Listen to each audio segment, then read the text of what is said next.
आषाढ़ माह की पूर्णिमा को गुरु पूर्णिमा कहा जाता है।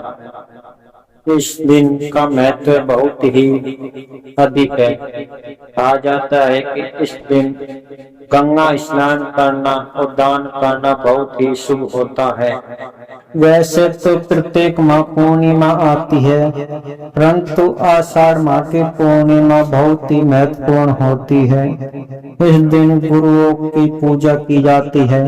कहा जाता है कि भगवान विष्णु के साथ साथ गुरु की पूजा का महत्व भी बहुत ही अधिक होता है।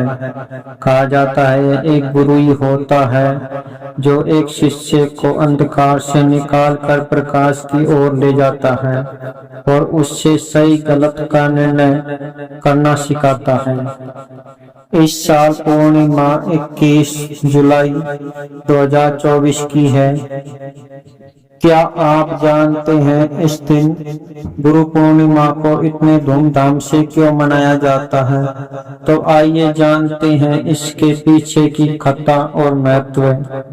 कहा जाता है कि एक बार महर्षि वेदव्यास जी ने अपनी माता सत्यवती से भगवान को देखने की जिद करी, परंतु सत्यवती ने कहा कि भगवान हमें ऐसे नहीं मिलते हैं। वेदव्यास जी के बार जिद करने पर वह क्रोधी हो जाती है और कहती है कि जाओ तुम वन में जाओ और तपस्या करो, तभी तुम्हें भगवान मिलेंगे। वेदव्यास जी वन में चले जाते हैं और घोर तप करते हैं। कहा जाता है कि उनको समस्त संस्कृत का ज्ञान हो जाता है और उनको चारों वेदों का पूरा ज्ञान प्राप्त हो जाता है और भगवान भोलेनाथ वेदव्यास जी के सामने प्रकट होते हैं और उनको अपना दर्शन देते हैं और डमरू बजाने लगते हैं। तभी डमरू से निकलने वाले नाग स्वर उनको अच्छी तरह से समझ में आ जाते हैं और उन्हें संस्कृत बहुत ही अच्छे तरीके से समझ आ जाती है, जिसके कारण वे 4 वेद 18 पुराण और ब्रह्म सूत्र की रचना कर देते हैं।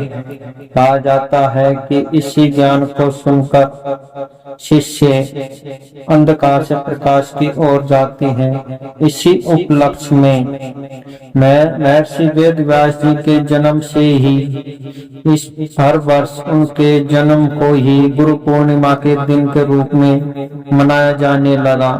तभी से ही गुरु पूर्णिमा मानना शुरू हुआ। कहा जाता है कि गुरु पूर्णिमा के दिन महर्षि वेदव्यास जी का जन्म हुआ था। इसी कारण से ही गुरु पूर्णिमा मनाई जाती है, क्योंकि महर्षि वेदव्यास जी ने संसार को 4 वेद 18 पुराण उप पुराण और ब्रह्म सूत्र आदि ग्रंथों की रचना की, जिसे पढ़कर जीव इस भवसागर से पार होकर उस परमात्मा को प्राप्त कर लेता है।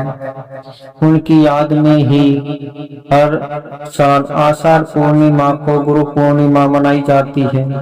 कहा जाता है कि इस दिन व्रत करने का भी बहुत ही बड़ा महत्व होता है। जो कोई भी इस व्रत को करता है उसको असीम ज्ञान और शांति और भगवान की कृपा और गुरु कृपा सब प्राप्त हो जाती है और माता लक्ष्मी सदैव उसके साथ रहती है। इसलिए इस दिन व्रत करना भी बहुत ही श्रेष्ठ होता है। यदि आप इस गुरु पूर्णिमा में गुरु के पास जाते हैं तो उसको साष्टांग दंडवत करते हुए इसके आशीर्वाद को प्राप्त करिए।